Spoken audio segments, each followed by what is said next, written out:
ሰላም እንዴት ናችሁ? ዛሬ ለየት ባለ ርዕስ እኔንም አብረን ነው የምንማረው። አብረን ነው ከኔ ጋር የምትማሩት። እኔም አላውቀውም፣ የመጀመሪያ ቀኔ ነው እንደዚህ ብሰማ ማለት ነው የምሰማው እና አብረን እንማራለን። ራስን በራስ ማርካት ያለው ጥቅም፣ በዚህ ጉዳይ ነው የምንማረው። እርግጥ በጣም ጉዳት እንዳለው አውቃለሁ፣ ግን ደግሞ ጥቅም ተብሏል እና ጥቅሙን እስኪ እንየው አብረን። ራስን በራስ ማርካት በተፈጥሯዊ የሰውነት ስሜት ላይ የተመሰረተ በመሆኑ በሕክምናና በሳይንስ ጥናቶች መሰረት በርካታ አካላዊና አእምሮአዊ ጥቅም ያሉት ዋና ዋናዎቹ፣ አንደኛ የአእምሮና የስሜት ጤንነት፣ ውጥረትና ጭንቀት መቀነስ። በራስን በራስ ማርካት ወቅት በሰውነታችን ውስጥ የደስታና የመዝናናት ሆርሞን ስለሚለቀቁ ውጥረትን በእጅጉ ይቀንሳል። የእንቅልፍ ጥራትን ማሻሻል፣ በተለይም ከራስን በራስ ማርካት በኋላ የሚለቀቀው ሆርሞን ሰውነት እንዲዝናናና ጥልቅ እንቅልፍ እንዲወስድን ይረዳል። የስሜት መነቃቃት፣ የደስታ ሆርሞኖች መለቀቅ ቀኑን ሙሉ የተሻለ ስሜትና መነቃቃት እንዲኖረን ያደርጋል። አካላዊ ጤንነት፣ የህመም ስሜትን መቀነስ፣ በተለይም ለሴቶች የወር አበባ በሚመጣበት ወቅት የሚፈጠርን ቁርጠት እና አጠቃላይ የሰውነት ህመምን ለማስታገዝ ይረዳል። የፕሮስቴት እጢ ጤንነት፣ ለአዋቂ ወንዶች አዘውትረው የዘር ፈሳሽን ማስወጣት የፕሮስቴት ካንሰር የመያዝ ዕድልን ስለሚቀንስ እንደ አንዳንድ ሕክምና ጥናቶች ይናገራሉ።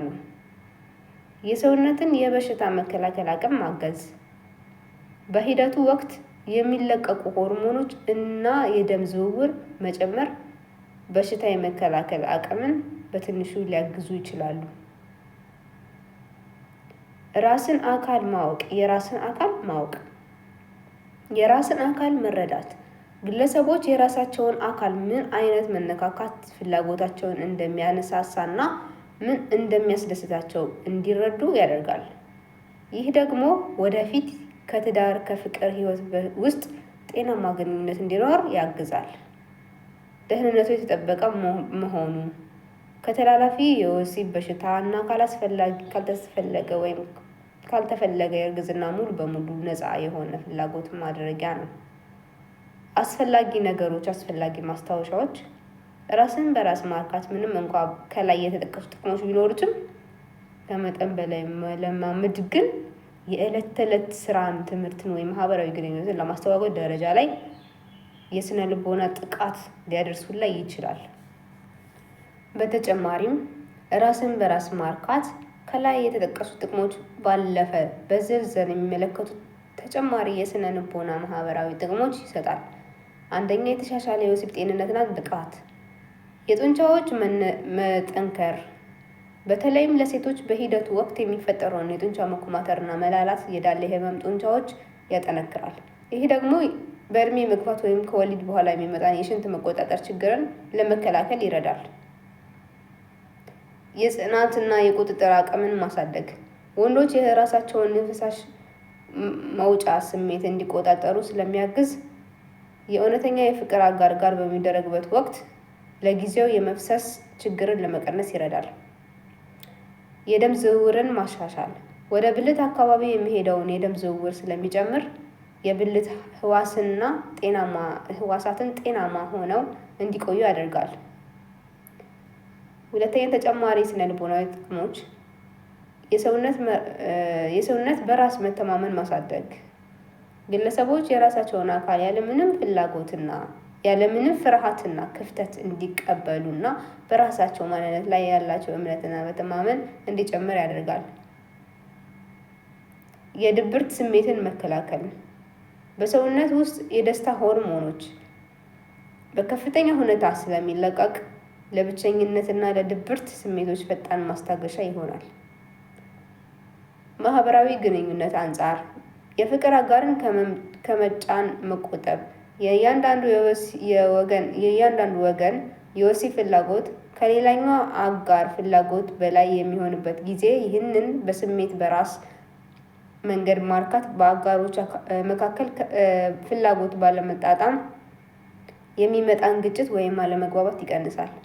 ጤናማ ውሳኔዎችን መወሰን የወሲብ ስሜት በጣም የሚፈለግበት ወቅት ሰዎች የተሳሳቱ ወይም አደገኛ የሆኑ ውሳኔዎች ለምሳሌ ካልታወቀ ሰው ጋር ጥንቃቄ የሌለው ግንኙነት ማድረግ ሊወሰኑ ይችላሉ። ራስን ማርካት ግን ለአእምሮ ረግቶ ጤናማ ውሳኔ እንዲወሰን ያግዛል። በተጨማሪም ጉዳዩን በስፋት ስንመለከት ራስን በራስ ማርካት ከጤናና ከግል ስሜት ባለፈ በዕለት ተዕለት ሕይወት ላይ የሚከተሉ ተጨማሪ ጥቅሞች ያስገኛል። አንደኛ፣ ትኩረትና ምርታማነትን ማሳደግ፣ አእምሮን ማረጋጋት። ከፍተኛ የወሲብ ስሜት በሚኖርበት ጊዜ በአእምሮ ውስጥ የሚፈጠር መረበሽና ሀሳብ መበታተን ያስወግዳል። ስሜቱ ከረካ በኋላ አእምሮ ሙሉ በሙሉ መስመር ስለሚይዝ በስራ ወይም በትምህርት ላይ የተሻለ ትኩረት ለማድረግ ይረዳል። የፈጠራ አቅምን ማነቃቃት፣ ጭንቀትና ውጥረት ሲቀንስ አእምሮ በነፃነት ማሰብ ይጀምራል። ይህም አዳዲስ ሀሳቦችን ለማመንጨትና የተወሳሰቡ ችግሮችን ለመፍታት ምቹ ሁኔታ ይፈጥራል። በጣም ይገርማል። እኔ ለመጀመሪያ ጊዜ ነው የምሰማው። የመከርኩ አይደለም ግን ለማወቅ ለጠቅላላ እውቀት ነው ለጠቅላላ እውቀት ነው። በጣም ኃጢአት እንደሆነ አውቃለሁ። የሚመከር አይደለም፣ ኃጢአት እንደሆነ አውቃለሁ። ግን ጠቅላላ እውቀት አብረን እንማራለን። ከማረጥ በኋላ የሚመጡ ህመሞች ይላል። ለሴቶች ጤንነት በእድሜ መግፋት ምክንያት ማረጥ ውስጥ የገቡ ሴቶች ራስን በራስ ማርካታቸው ወደ ብልት አካባቢ የሚሄደው የደም ዝውውር እንዳይቀንስ ያደርጋል። ይህ ደግሞ በእድሜ መግፋት የሚመጣን የብልት መድረቅና የመጥበብ ችግርን ለመከላከል ትልቅ አስተዋጽኦ አለው። ሶስተኛ፣ አደገኛ ባህሪያት መካከል ከሱስ አደገኛ ባህሪያት መካከል ከዝሙትና ከአደገኛ ግንኙነቶች መጠበቅ። ግለሰቦች ስሜታቸውን በራሳቸው መቆጣጠር መቻላቸው በስሜት ግፊት ብቻ ወደማይፈልጉት የፍቅር ወይም የግብረ ስጋ ግንኙነት ውስጥ እንዳይገቡ ያደርጋል።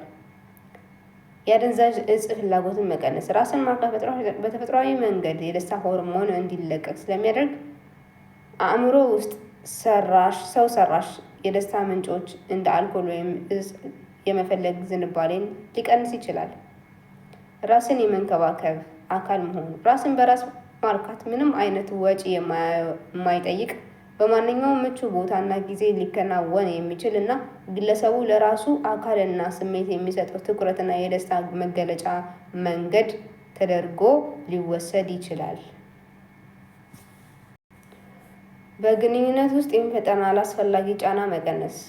ከአጋር ላይ የሚጠበቅን ጫና ማቅለል። በትዳር ውስጥ ወይም በፍቅር ግንኙነት ውስጥ ሁለቱ አጋሮች የወሲብ ፍላጎት ደረጃ እኩል ላይሆን ይችላል። ፍላጎቱ ከፍተኛ የሆነ ወገን ስሜቱ ራስን በራስ በማርካት ሲያረካ በሌላኛው አካል ላይ የሚፈጥረውን የወሊድ ጊዜ ዝግጁ መሆን ግዴታና ስነ ልቦናዊ ጫና ይቀንሳል።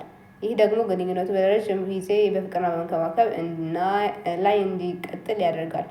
በፍቅር ህይወት ውስጥ ቅናትና ጥርጣሬ መግታት። የስሜት መፈለግ ሰዎች ወደ ሌላ አላስፈላጊ መስመር ወይም ክህደት ሊገፋፋቸው ይችላል። ስሜትን በራስ መንገድ ማስተናገድ ግን በትዳር ፍቅር አጋር ላይ ታማኝ ሆኖ ለመቀጠል ከፍተኛ እገዛ ያደርጋል። የአካል ብቃትና የጡንቻዎች መነቃቃት። የካሎሪ ስብን ማቃጠል። የሂደቱ ወቅት የልብ ምት መጨመር፣ የደም ዝውውር መፋጠንና የጡንቻዎች መኮማተር ስለሚኖር ምንም እንኳ ከከባድ ስፖርት ጋር ባይነጻጸርም የተወሰነ የሰውነት ካሎሪ ለማቃጠልና የሰውነት ንቃት ደረጃ ለመጨመር ይረዳል። ጥልቅ መዝናናት። ከደስታ ማማ በኋላ መላ የሰውነት ጡንቻዎች በአንዴ ይላላሉ። ይህ መላላት በተለይ ቀን ሙሉ በከባድ ስራ ወይም በጭንቀት ለዛሉ ጡንቻዎች ፈጣን ተፈጥሯዊ ማሽን ወይም ማሳጅ የማግኘት ያህል እረፍት ይሰጣል። ስለ ጾታዊ ጤንነት ግልጽ ግንዛቤ ማግኘት።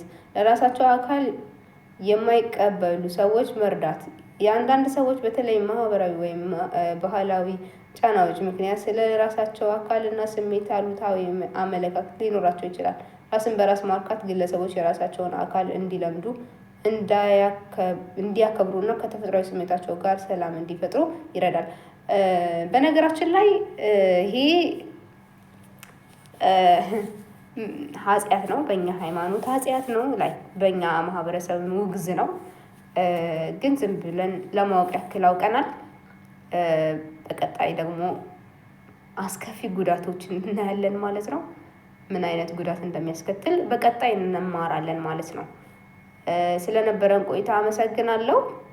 ሁሌም ስለምታበረታቱኝ አመሰግናለሁ። ፈጣሪ ያክብራችሁ። ቻው።